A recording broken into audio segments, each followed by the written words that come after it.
Bonjour à toutes et à tous et merci à vous de vous réveiller sur Lumière du Monde Télévision. Bienvenue à Wake Up, la matinale des fils et filles de Dieu. Réveillés et éveillés, vous faites toujours bien de nous suivre pour commencer dans de meilleures conditions vos journées.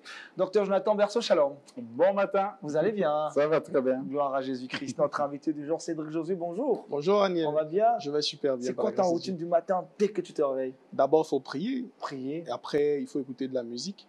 Après quoi, je médite et puis j'organise mes journées. Une bonne routine matinale. Ah, Dieu fait grâce. Ça te fait du bien. Ça fait super bien. Gloire à Jésus-Christ. Amani, bonjour.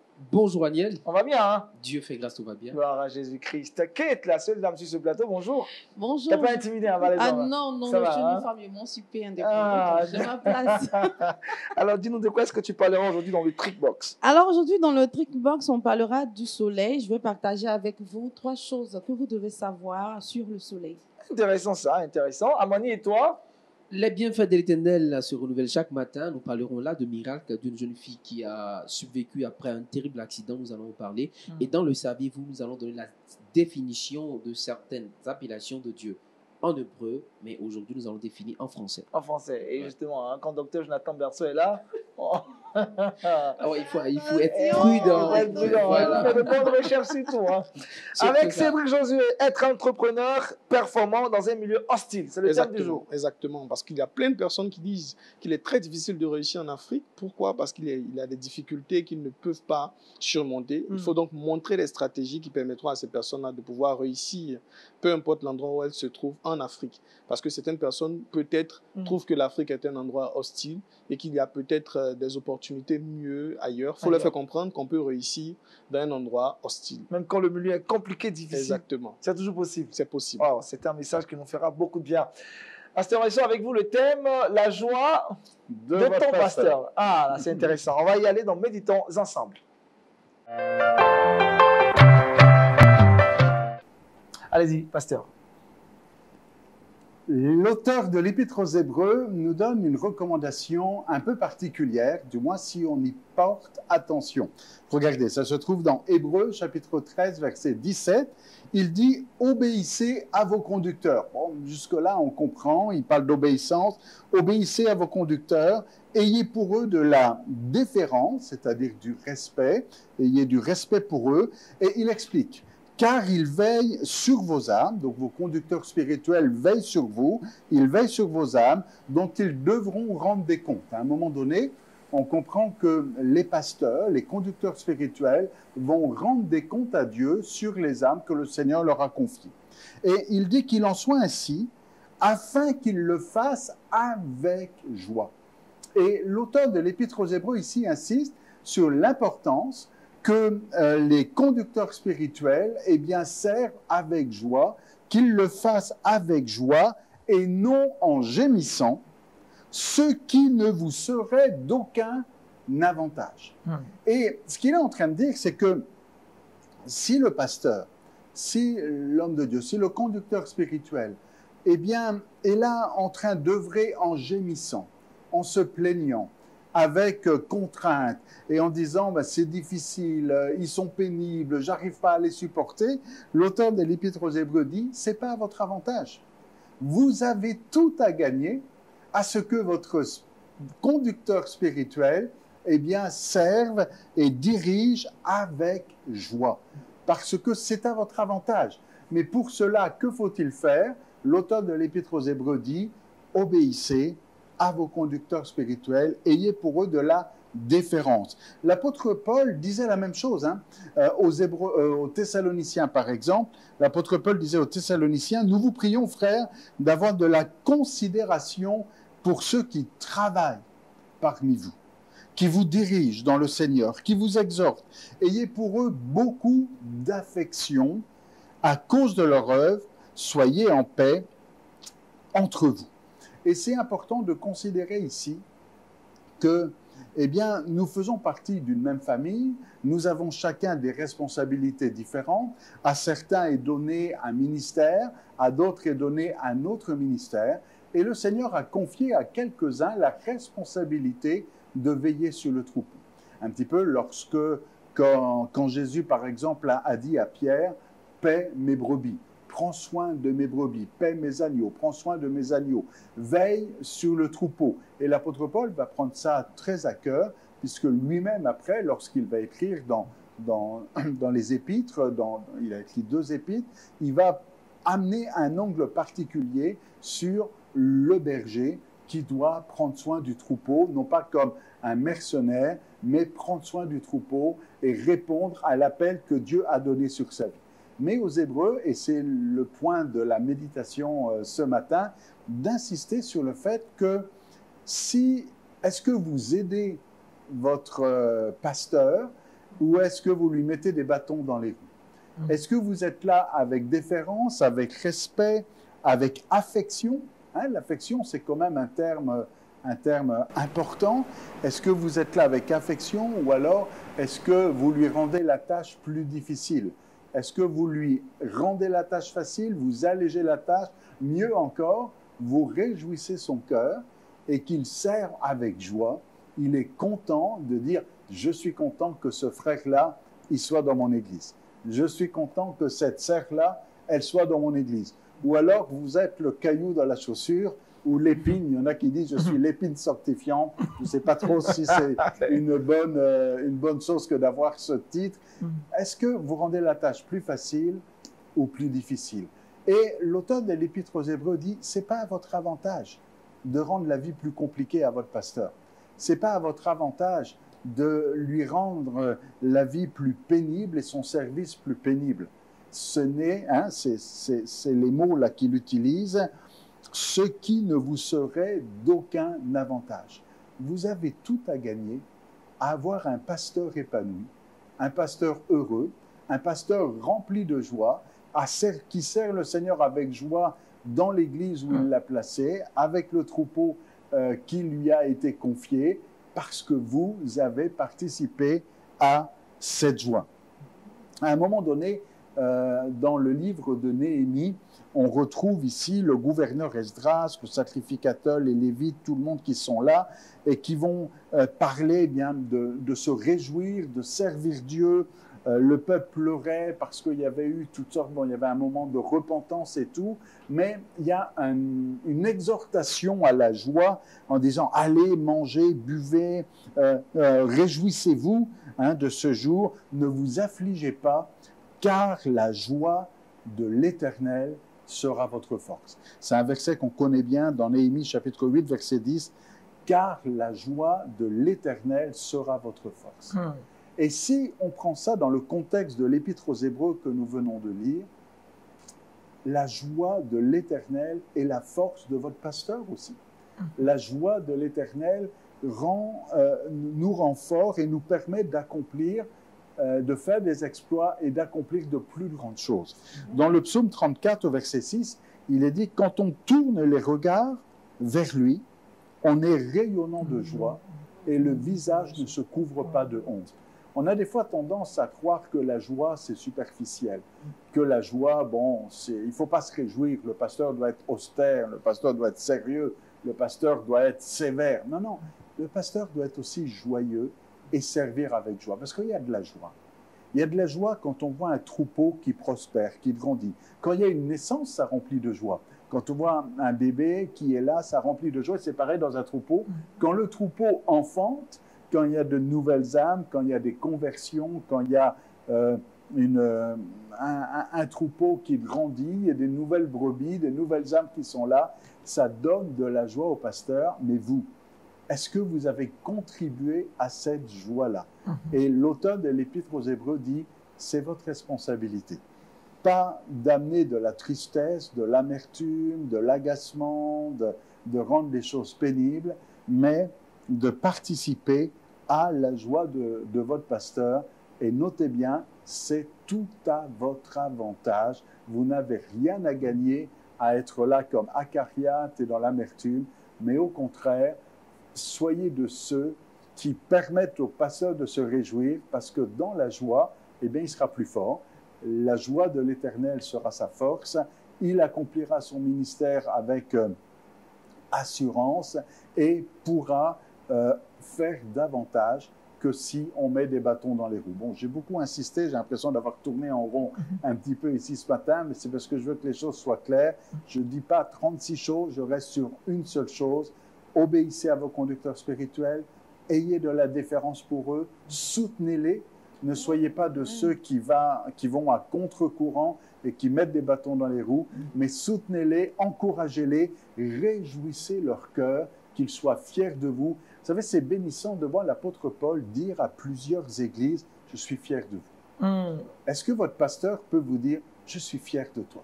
Je suis fier de toi, de voir tes progrès, de voir comment tu évolues, de voir ce que tu as accompli dans l'Église. Et quand il vous voit, ça réjouit son cœur et la joie de l'Éternel devient sa force et la joie qu'il peut manifester dans son ministère va rejaillir sur tout le troupeau et sur toute l'Église que le Seigneur lui a confiée.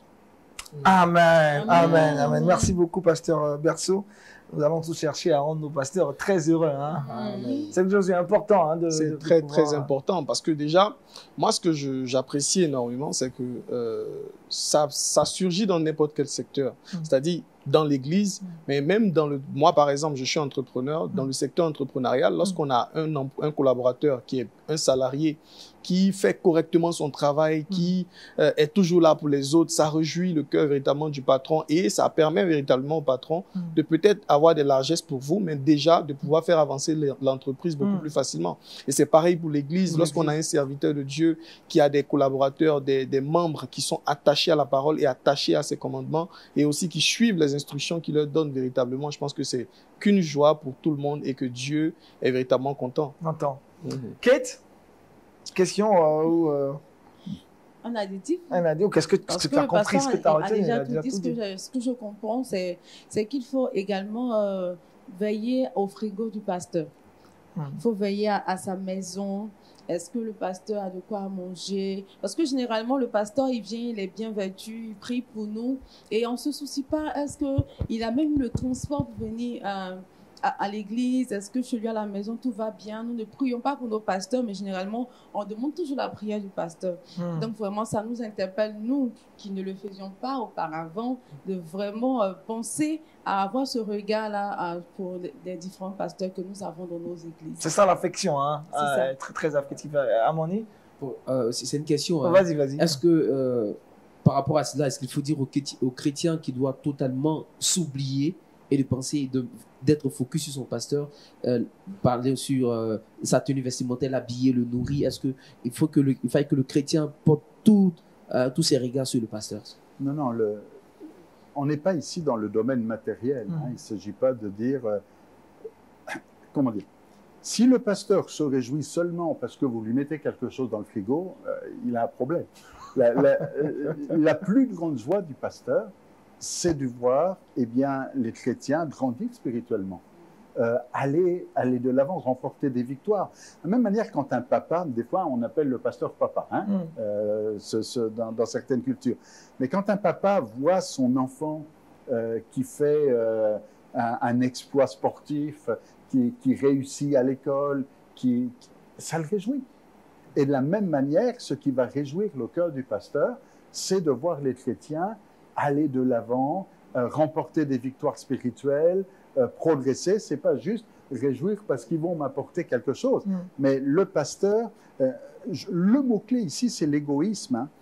Le pasteur n'est pas égoïste. Il veut le bien de son troupeau. Mais de la même manière, le chrétien ne doit pas être égoïste en disant « moi, je suis à l'église pour moi ».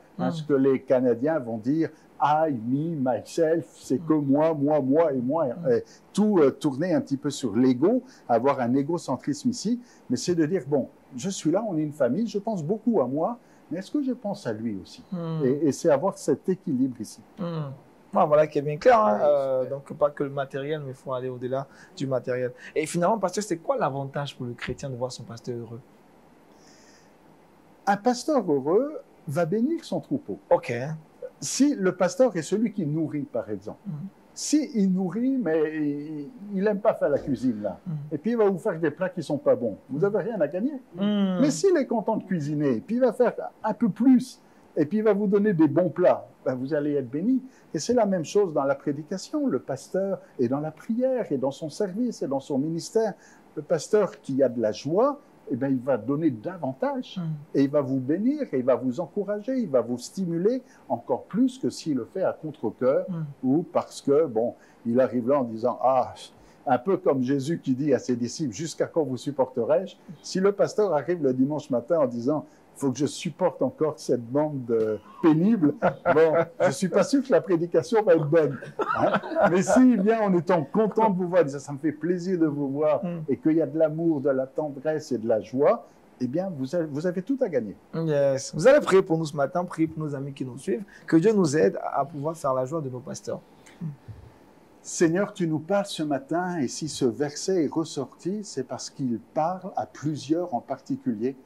Je prie, Seigneur, que personne ne soit rabat-joie, ne réduise la joie, ne soit une épine ou un caillou dans les chaussures de son pasteur, mais que chacun soit des Hurs et des Aaron qui soutiennent, qui encouragent, qui exhortent, qui réjouissent, afin que ensemble l'Église soit bénie. Parce que le pasteur est rempli de joie, son ministère, eh bien, va venir apporter quelque chose de bon à l'Église et que chacun en profite. Donne-nous encore ce matin de ne pas être égoïstes, égocentriques, repliés sur nous-mêmes, mais que nous puissions ensemble considérer les besoins de chacun, nous exhorter les uns les autres, sans oublier d'exhorter l'homme de Dieu que tu as mis sur notre chemin, que tu lui as donné une responsabilité, que nous soyons de ceux qui lui facilitent la tâche plutôt que de la compliquer pour ta gloire et ta gloire seule. Amen. Amen. Merci, Pasteur Berceau. La joie de ton passé était le thème abordé ce matin. Avec Aristide Amani, nous parlons maintenant culture chrétienne. C'est dans Culture Actu. Aristide, on parle de miracle avec toi ce matin. Effectivement, on parle de miracle. Depuis le 1er mars, alors que Maria Eduarda revenait de l'école, elle a été percutée par un véhicule. Et le choc de cet accident a fait subir à cette jeune fille un traumatisme crânien. Et elle a été automatiquement admise à l'hôpital aux soins intensifs. Et il faut dire que c'était vraiment difficile. Et c'était le 1er mars. Et le 2 mars... Vous savez, dans l'après-midi du 2 mars, après que la famille soit informée de l'accident, après que les amis et connaissances soient informés de cet accident qui est survenu, il faut dire que la famille et les amis se sont réunis devant l'hôpital, la main dans la main, pour une prière d'intercession en faveur de la jeune fille Eduarda Maria. Et il faut dire que après l'intercession, elle a commencé à se remettre. Dieu, par sa grâce, elle a commencé à se remettre. Mais il faut dire que le diable continue de faire ses œuvres. Il pense qu'il est toujours fort, mais Jésus-Christ, Dieu est tout puissant. Amen. Voilà. Et la jeune fille, elle a piqué encore une crise et son état s'est encore empiré. Mais je rappelle que pendant 8 jours, c'est quand la famille et les amis finissent la prière, qu'ils rentrent à la maison, le jour suivant, ils reviennent encore prier. Et pendant 8 jours, ils ont continué d'intercéder en faveur de la jeune fille. Et 10 jours, la jeune fille, Maria, elle a passé 10 jours aux soins intensifs, mais suite à ces temps d'intercession, selon les témoignages, Dieu merci, elle a rejoint sa salle et aujourd'hui, elle est à la maison, tout va bien. Amen. Alléluia, gloire à Merci Jésus. Jésus-Christ. Dieu a encore fait. Cédric Josué, l'intercession, la prière, même dans c'est n'importe très laquelle des important. épreuves. C'est très important.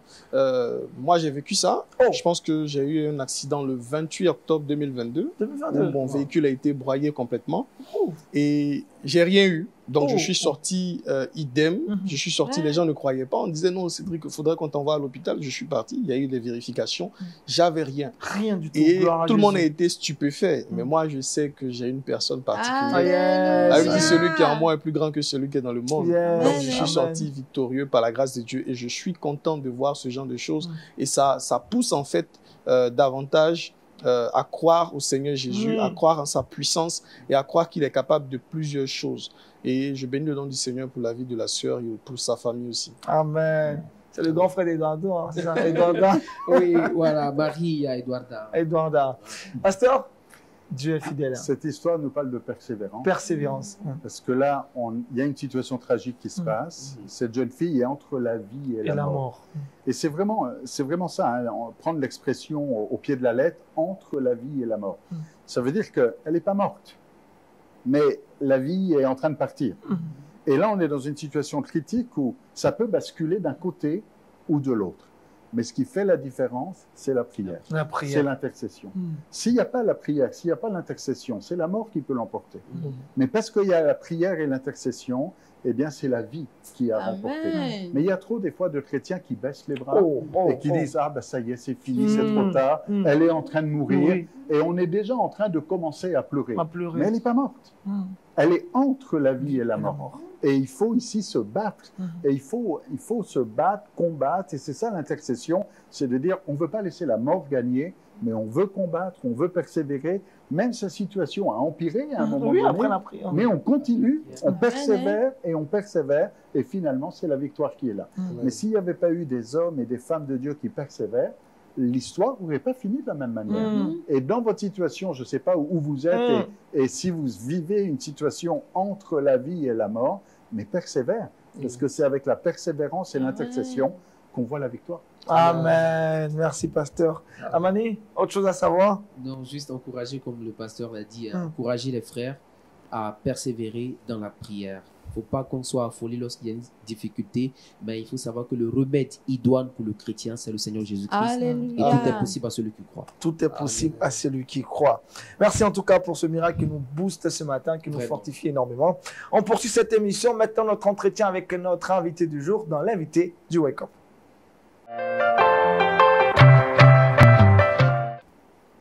Cédric Josué, entrepreneur, est avec nous et le thème qu'il aborde, être un entrepreneur performant dans un milieu hostile. Dis-nous tout, Cédric. Exactement, Aniel. Tu vois, moi, je suis très heureux de voir que plusieurs personnes aujourd'hui en Afrique et partout dans le monde ont compris que l'entrepreneuriat était une voie à prendre en compte pour pouvoir maintenir ou pouvoir reconquérir l'économie de son pays.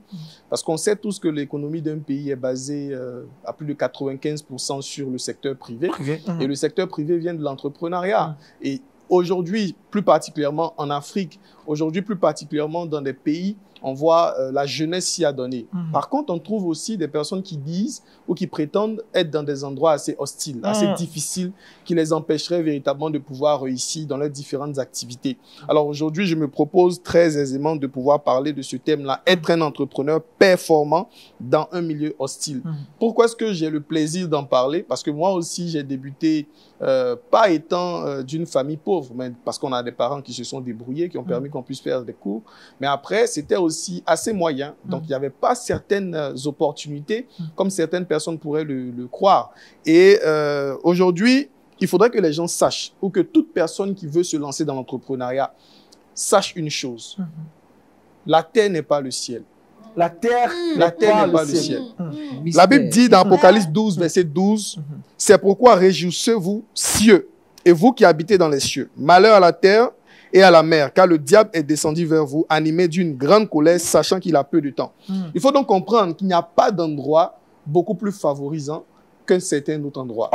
Peu importe là où vous êtes, il peut avoir des difficultés, il peut avoir de la réussite. Même en Europe, comme on le dit souvent, c'est facile pour eux. Partout. Non, ce n'est pas facile en Europe. Ceux qui sont en Europe pourront dire il y a des difficultés. Il y a beaucoup plus souvent de difficultés qu'en Afrique, parce qu'en Europe, vous pouvez être isolé. Là-bas, ce n'est pas la même mentalité. Ici, on a la fraternité. Je ne dis pas que les Européens ne sont pas fraternels, mais je dis qu'il y a une certaine symbiose qu'on peut facilement avoir en Afrique. Si quelque chose vous manque, vous pouvez taper sur le voisin et en avoir. En Europe, il y a une certaine singularité qui empêcherait certaines choses. Et donc, il ne faut pas penser que nous sommes les plus délaissés au monde, mais plutôt chercher à savoir comment réussir dans nos différents endroits. Et aujourd'hui, je me prête par la grâce de Dieu de vous partager certains points. Le premier point que je souhaiterais que nous puissions comprendre pour pouvoir réussir en tant qu'entrepreneur ou aspirant à l'entrepreneuriat dans des milieux qu'on suppose être hostiles, il faut parler peu et réaliser beaucoup. Parler peu, réaliser beaucoup. Exactement. Je note. Il faut comprendre quelque chose.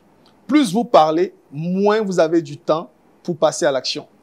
Et vous ne faites qu'influencer des personnes qui ne seront pas intéressées par vos belles paroles, mais qui attendront que vous puissiez réaliser cela. Il faut donc se mettre dans la peau de quelqu'un qui parle peu. Et quand vous parlez peu, vos échecs ne sont pas si visibles que ça. Mais quand vous parlez beaucoup, vos échecs sont brandés, par des personnes qui vont tout simplement dire, mais tu avais dit ça, mais finalement, voici où on en est. Il faut donc comprendre que lorsqu'on est dans un milieu difficile, il ne faut pas beaucoup parler. Lorsqu'on est d'une famille peut-être modeste, il ne faut pas beaucoup bavarder. Il faut se concentrer sur soi. Il faut garder son énergie. Il faut avoir la sagesse. Vous savez, lorsqu'on a quelqu'un qui parle beaucoup, lorsqu'on a un papa ou un grand frère qui parle tout le temps, à chaque fois qu'on fait une erreur, on ne prend peut-être plus à un moment donné ses reproches pour quelque chose de sérieux. Mais lorsqu'on a quelqu'un qui parle très peu, lorsque cette personne arrive, on se dit que sa parole a du poids. Sa parole a de la considération. Et c'est ce que vous devez faire lorsque vous êtes dans une situation ou dans un endroit où vous trouvez véritablement que vous êtes défavorisé en quelque sorte. Vous devez parler moins. Vous devez passer votre temps à vous s'approcher de la parole. Et vous devez passer votre temps aussi à chercher des stratégies pour pouvoir réussir dans cet endroit-là. Aujourd'hui, je vais en donner le deuxième point qu'il faut savoir lorsqu'on veut réussir dans un endroit qui est supposé être hostile. Il faut savoir s'adapter. Savoir s'adapter. Des personnes aujourd'hui veulent avoir une seule voie de réussite. Lorsqu'on se lance dans l'entrepreneuriat, il faudrait qu'on comprenne qu'on est un peu comme un caméléon. Le caméléon prend la forme de l'endroit où il est. Si vous êtes en Europe, n'essayez pas de réussir comme quelqu'un qui est en Afrique, qui est entrepreneur. Si vous êtes en Afrique, n'allez pas copier véritablement un entrepreneur européen en disant, bon, il a de la subvention venant de la mairie de sa commune. Non, vous devez avoir des stratégies différentes. Adaptez-vous aux personnes qui ont réussi dans l'endroit où vous êtes. Essayez de chercher des modèles de réussite. Et de là, moi, je viens sur qui es-tu? Qui écoutes-tu? Avec qui est-ce que tu es? Il a été prouvé que nous sommes la moyenne des 5 personnes qu'on fréquente. Donc, si aujourd'hui, vous avez des fréquentations pas adéquates, la Bible nous dit les mauvaises compagnies corrompent les bonnes mœurs. Vous devez vous entourer de bonnes personnes. Vous devez penser à regarder des personnes qui sont la preuve que vous aussi vous serez.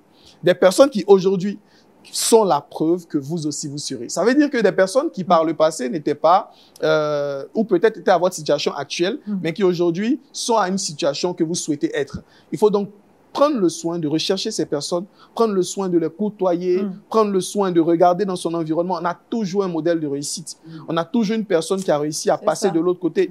Et moi, je voudrais donc encourager tous ceux-là qui nous suivent, les téléspectateurs, il faudrait qu'ils comprennent que lorsque vous êtes dans un milieu hostile, le premier point, à savoir, vous devez parler peu et réaliser beaucoup. Le deuxième point, vous devez apprendre à vous adapter. Parce que vous n'avez pas les mêmes réalités dans tous les endroits. Si vous étiez dans un secteur d'activité, moi aujourd'hui, par la grâce de Dieu, je suis dans la logistique, dans le déménagement, la livraison, le transport des colis. Avant, j'ai mon agence de marketing digital.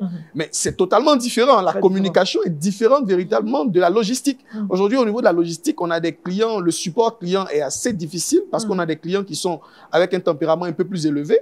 Lorsque j'ai un déménagement à faire, que vous n'êtes pas là à temps, je suis beaucoup plus nerveux que lorsque je demande à ce qu'on fasse un devis pour une communication qui n'est pas faite. Donc, il faut apprendre à s'adapter en fonction des clients qu'on rencontre. Et c'est pareil pour le chrétien, c'est pareil pour l'enfant de Dieu, c'est pareil pour quelqu'un qui veut réussir d'un endroit assez difficile. Je vais encore donner un autre point, le 4e. Pour réussir en milieu hostile, il faut copier véritablement ceux qui ont réussi. Certaines personnes aujourd'hui oublient que nous recherchons un modèle parfait qui est Jésus. Paul dit, soyez mes imitateurs comme je le suis de Jésus. Si aujourd'hui, tu n'as personne comme mentor, comme père, comme devancier, ben t'es perdu. Celui qui n'a pas de repère se perd tout simplement. Nous devons apprendre à rechercher des personnes qui ont fait un chemin et nous pouvons tout simplement emprunter le même chemin pour réussir. Il est très important de le comprendre. Et le 5e point que je veux donner, c'est un point assez particulier pour tous ceux-là qui sont en Christ. La Bible nous dit que Christ en nous, c'est l'espérance de la gloire. Amen. Et donc, si quelqu'un veut réussir à transcender tous les challenges qu'il rencontre dans sa vie, peu importe l'endroit où il est en tant qu'entrepreneur, il faut que tu aies Christ. Christ te permettra de pouvoir passer au-delà de ce qu'un entrepreneur lambda ne pourra pas faire. Moi, par la grâce de Dieu, j'ai réussi. L'année je suis passé avec les membres de mon équipe, ça a été extraordinaire, à faire la salle comme du Palais de la Culture d'Abidjan. Plus de 7000 personnes qui étaient là. Les gens étaient arrêtés, il n'y avait plus de place. On a fait le 3 décembre 2022, plus de 20 000 personnes au stade de l'université. Donc, ça, c'est la grâce de Dieu. Les gens peuvent savoir qu'il y a quelque chose sur toi, il y a quelque chose avec toi. Parce que Christ en nous, c'est toujours l'espérance de la gloire. Et je bénis le nom du Seigneur pour cette opportunité, pour l'amour qu'il a eu pour nous de nous apporter son Fils Jésus, qui aujourd'hui nous permet de faire de très belles choses. Et toi aussi qui nous suis, je vais t'inviter véritablement à prendre Christ en toi pour pouvoir réussir, peu importe l'endroit où tu es. Parce que Christ n'est pas limité. La Bible dit qu'il appelle les choses qui n'existent pas à l'existence. Et la Bible nous dit que rien n'est impossible à Dieu. Et donc, Dieu te permettra de réussir d'un milieu difficile, mais tu peux aussi prendre le soin d'appliquer ces différents points que j'ai donnés. Et par la grâce de Dieu, cela fonctionnera. Amen. Amen. Amen. Kate, t'as noté beaucoup de choses, hein? Oui, j'ai noté, j'ai tout noté. Aspirante entrepreneur, hein? Oui. Entrepreneur débutante. Oui, débutante. Depuis, je viens d'avoir Des des astuces. astuces. Cadeau comme ça, hein? Cadeau. Cadeau, hein? Amani, des questions avant que je pose, le pasteur ne se prononce. Non, c'est tellement bien dit. J'ai bien pris note, je crois bien que c'est bon. C'est bon, hein? Ça t'aidera. Ça Pasteur, va m'aider, en tout des vérités qui sont toutes tirées de la Bible. Hein. Parlez peu. Moi, je laisse parler les experts ici. Mais parler peu, ça c'est sûr que c'est important. Hein. Mais, je veux dire, le proverbe dit même l'insensé, lorsqu'il se tait, il paraît sage. Hein. C'est sage. Mais bon, il y avait une publicité, là c'est pas très la Bible, là, mais bon. Vas-y, Il pasteur. y avait une publicité pour des frites qui passait il y a quelques années au Canada. Et j'ai beaucoup cité cette publicité dans mes prédications, qui dit c'est ceux qui en parlent le moins qui en mangent le plus. Si tu parles beaucoup, tu manges pas. Mais si tu parles moins, ben, tu en as plus pour toi. Ça, c'est Il y a vrai. une sagesse là-dedans. Il y a des fois, il y en a qui parlent beaucoup et qui font rien. Exactement. Et il y en a qui parlent pas beaucoup, mais ils font. Voilà qui est bien intéressant. Merci Cédric, Merci ça nous a beaucoup. fait vraiment du bien en tout cas d'entendre toutes ces astuces-là, ces stratégies pour réussir dans des milieux hostiles. Et pour un entrepreneur qui rencontre ces difficultés, mais qui aussi met ces choses en pratique, mais a du mal vraiment à les vivre au quotidien, qu'est-ce qu'il peut faire? Il est lent, il y a la procrastination. Comment il peut sortir de ça? Après, il faut comprendre quelque chose. La plupart des personnes qui se lancent dans l'entrepreneuriat savent ce qu'elles doivent faire. Et pratiquement tout le monde, hein, peu importe le secteur d'activité, lorsque le téléphone sonne ou le réveil sonne le matin, lorsqu'on le coupe, c'est sciemment. Donc, quand vous coupez, par exemple, votre réveil, vous êtes en train de dire que vous ne voulez pas travailler. Quand vous ne travaillez pas, vous ne voulez pas avoir de résultats. Si vous ne voulez pas avoir de résultats, vous ne voulez pas impacter, vous ne voulez pas gagner de l'argent. Et donc, il faut savoir qu'à un moment, vous devez obligatoirement faire ce que vous devez faire et non pas ce que vous avez envie de faire. Et ça, c'est très important à comprendre dans l'entrepreneuriat. J'aime beaucoup revenir un peu sur mon expérience personnelle parce que je pense que c'est beaucoup plus facile de parler de ce qu'on a vécu et de partager ce qu'on a. J'ai eu à faire une tournée l'année passée, par la grâce de Dieu, dans 28 pays. Et à chaque fois qu'on faisait les pays, finalement, c'était très difficile pour moi. J'avais plus envie de partir. Parce que avant, c'était très intéressant. On voyage, des gars, on voyage. On est 12, mes collaborateurs, on part. Mais à un moment donné, le samedi prochain encore, on doit voyager. On doit encore préparer les affaires. On doit encore refaire certaines choses. Ça devient pénible. Mais je continue à le faire parce qu'il était important de faire ce qui devait être fait pour l'avancée de l'entreprise. Et il est indispensable de le comprendre. Si vous êtes entrepreneur aspirant, vous n'avez pas encore d'entreprise, vous êtes déjà un entrepreneur débutant, vous avez lancé quelque chose, vous êtes un entrepreneur professionnel ou peut-être même un expert, vous devez apprendre la discipline. Parce que ce dont vous parlez ici, par exemple, ce dont tu parles, Aniel, c'est de la motivation. Lorsque quelqu'un procrastine, il veut avoir de la motivation. Mais la motivation, elle ne dure pas éternellement. La motivation, c'est pour un temps. Aujourd'hui, vous pouvez avoir de la motivation, si vous êtes quelqu'un de pas très ordonné, de ranger votre chambre rapidement. Mais ça, c'est qu'aujourd'hui. Et demain, comment est-ce que vous faites? Vous avez besoin de la détermination, la discipline et la détermination. Vous devez faire le rangement de votre chambre parce qu'il est indispensable que votre chambre soit propre. Et non pas lorsque vous avez la rage de recevoir quelqu'un et tout ce qui va avec. Vous ne devez pas vous attendre la forte envie avant de passer à l'action. Vous devez prendre le soin de faire ce qui doit être fait pour l'avancée de votre entreprise, de vos activités, de votre business. La discipline, la détermination. Et la discipline est la valeur fondamentale du chrétien. C'est d'ailleurs pour ça qu'on les appelle des disciples. Il faut être discipliné. Discipliné, c'est-à-dire être concentré, adonné à sa tâche. Un chrétien, il n'est pas chrétien juste de temps en temps. Il est discipliné, il fait ce que le maître lui demande et il met tous ses efforts. Hein, l'apôtre Pierre dit « faites tous vos efforts pour ». Il est régulier, il est persévérant et c'est tout ça qui est impliqué derrière le mot discipline. Amen. Ah, waouh, ce matin, on est bénis à tous les niveaux. On poursuit cette émission. Kate va nous bénir également à sa façon dans le Trickbox et c'est maintenant. Et Kate va nous parler du soleil. Effectivement, c'est de ça qu'il s'agit. Les astuciers et les astucières sont tout cuit. Et moi, je me fais le plaisir de partager ces informations avec vous. Alors, 3 choses à savoir sur le soleil. Premièrement, il faut savoir que le soleil est une source de vitamine D. Vitamine D. Oui. Notre corps à lui seul ne peut pas produire la vitamine D. Il a absolument besoin du concours du soleil. Et donc, voilà pourquoi le soleil aide notre organisme à produire la vitamine D. La vitamine D est essentielle au développement du squelette et au maintien du bon capital osseux. Voilà. Deuxièmement, le soleil est activateur de bonne humeur. Quand on se lève le matin et qu'il fait soleil, tout le monde est joyeux. Mais Agnès, toi, tu vas comprendre. Si. Quand il pleut beaucoup, parfois on fait de la dépression. Hein. Quand c'est la tempête de neige, c'est pas la même chose. Voilà, le pasteur confirme. Donc, le soleil est activateur de bonne humeur. La lumière du soleil a la capacité de stimuler les hormones du bien-être. Et donc, le soleil accélère la production de la sérotonine, qui est l'hormone de la bonne humeur. Et donc, nous sommes heureux et joyeux quand il fait soleil. Et pour terminer, le soleil est régulateur du sommeil. Alors, s'exposer à la lumière du soleil le matin peut aider à s'endormir le soir. Donc, tôt le matin, quand vous sortez, il y a la lumière. Et quand c'est le soir, vous savez qu'il fait soir. Et donc, facilement, vous allez avoir sommeil, puisque votre organisme est habitué à ce changement d'humeur, de température. Mais ce qu'il faut savoir, c'est qu'il n'est pas recommandé de s'exposer au soleil entre midi et 16 heures. Pourquoi? C'est là il fait bien chaud. Les rayons du soleil vont abîmer votre peau et même peuvent vous créer des maladies. Donc, il faut éviter de s'exposer pendant plus de 10 minutes à ce soleil, à ces rayons-là, entre midi et 16 heures, parce que le soleil est au zénith. Voilà. Quand le soleil est au zénith, ça fait mal. Ça brûle. fait brûle. Il faut avoir de la discipline encore quant à l'exposition voilà, au soleil. Voilà, de la discipline. Ne dites pas que non, qu'est-ce que tu as dit, le soleil là, donc je vais me mettre...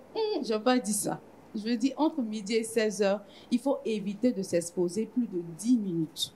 Et même chez les enfants qui sont généralement dans les couveuses avec les rayons X, tout ça, quand l'enfant sort, on demande même aux parents d'exposer l'enfant au soleil. Donc, le matin et le soir, mais pas plus de 10 minutes. Donc, il faut faire très attention à ne pas s'exposer pendant longtemps au soleil. Voilà ce que j'avais à dire sur le soleil. Le soleil. Pasteur Berceau, vous venez d'un peu, vous faites très froid. Le Canada, vous n'avez pas toujours le soleil. Hein. Imaginez dans les pays du Nord, alors que ce soit le nord du Canada ou même le nord de l'Europe, où il peut y avoir une nuit qui dure 6 mois. Et pendant 6 mois, il n'y a pas de soleil. Mais là, il y a des gens qui sont déprimés et ils vont faire de la luminothérapie, c'est-à-dire avoir des lampes qui vont imiter les rayons du soleil pour venir ramener de la joie. Mais c'est pour ça que dans les pays du Sud, et en Afrique en particulier, il y a plus de joie, il y a plus de musique, il y a plus de rythme, il y a plus de bonne humeur, parce que le soleil est là et aide beaucoup. On comprend mieux encore. Hein. Merci Kate, on va rester avec toi. Pasteur, je vais savoir la question de l'internaute, c'est maintenant.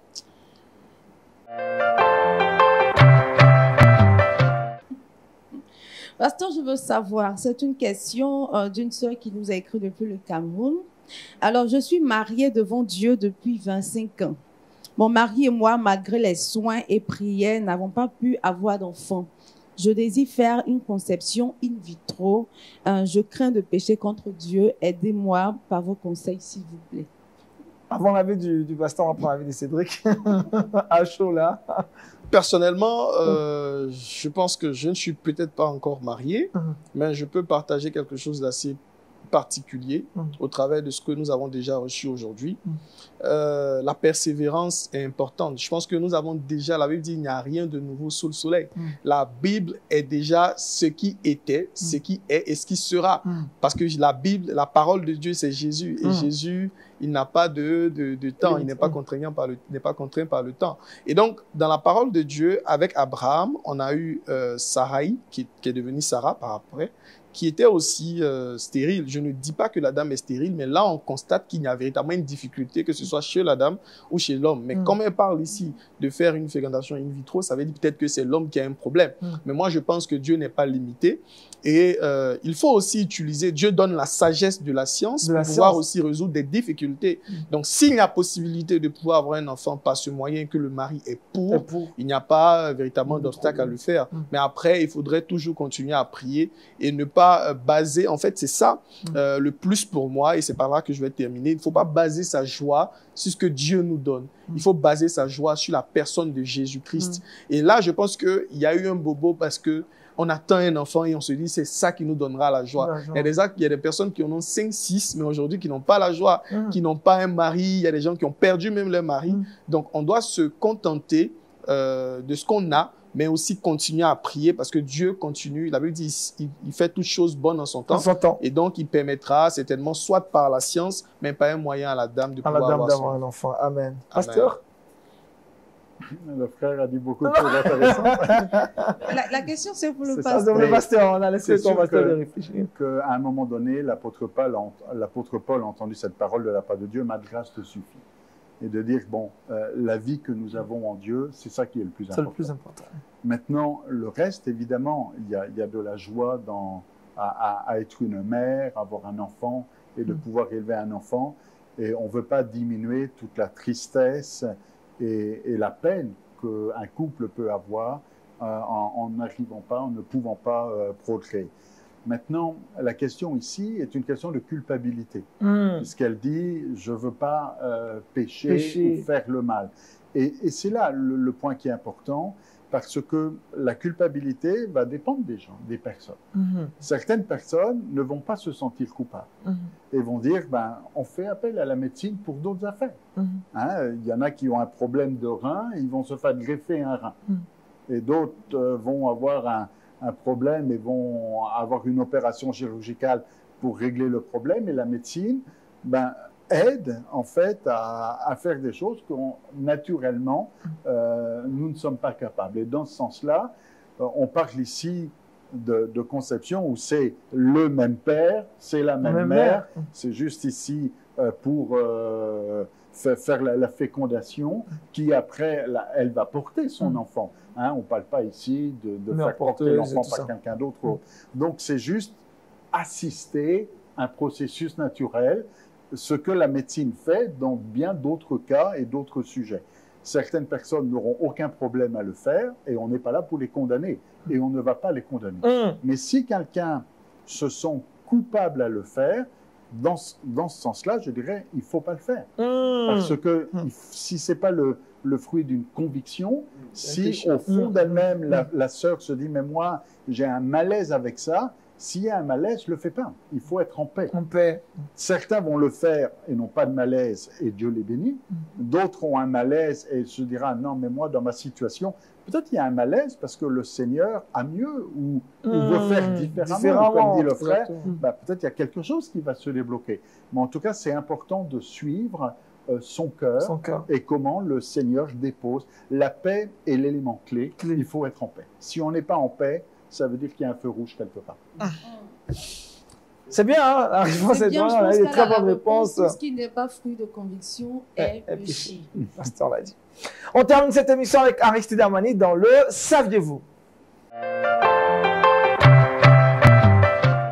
Il est bien de prier, il est bien d'évoquer Dieu, soit en hébreu, mais aussi important de connaître la signification en français du nom que nous appelons.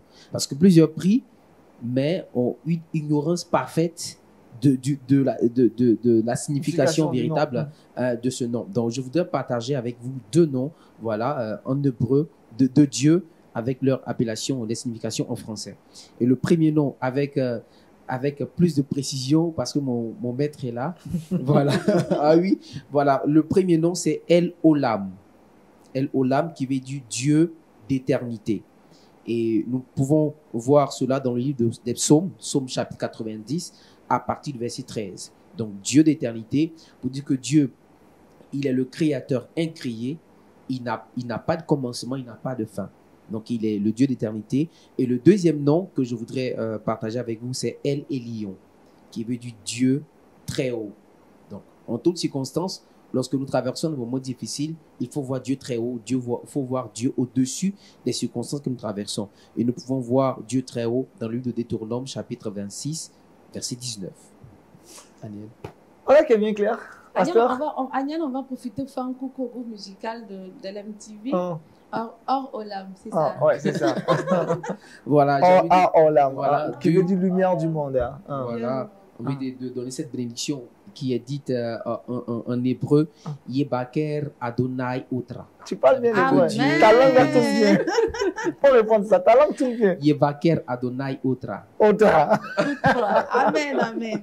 On termine avec le verset boussole. Kate. Le verset boussole, Hébreux 13, 17. Obéissez à vos conducteurs et ayez pour eux de la déférence, car ils veillent sur vos âmes comme devant en rendre compte. Qu'il en soit ainsi, afin qu'ils le fassent avec joie et non en gémissant, ce qui ne vous serait d'aucun avantage. Amen. Amen. Contribuons à la joie de nos conducteurs. Merci encore au pasteur Berceau. Merci au frère Cédric José pour son intervention. Merci à Kate. Merci à Aristide Amani. On a terminé cette émission pour cette journée. Merci de nous avoir suivis au Togo, au Bénin, au Mali, au Sénégal et au Burkina. On se retrouve demain pour terminer en beauté cette semaine. D'ici là, portez-vous bien. Shalom chez vous. Shalom.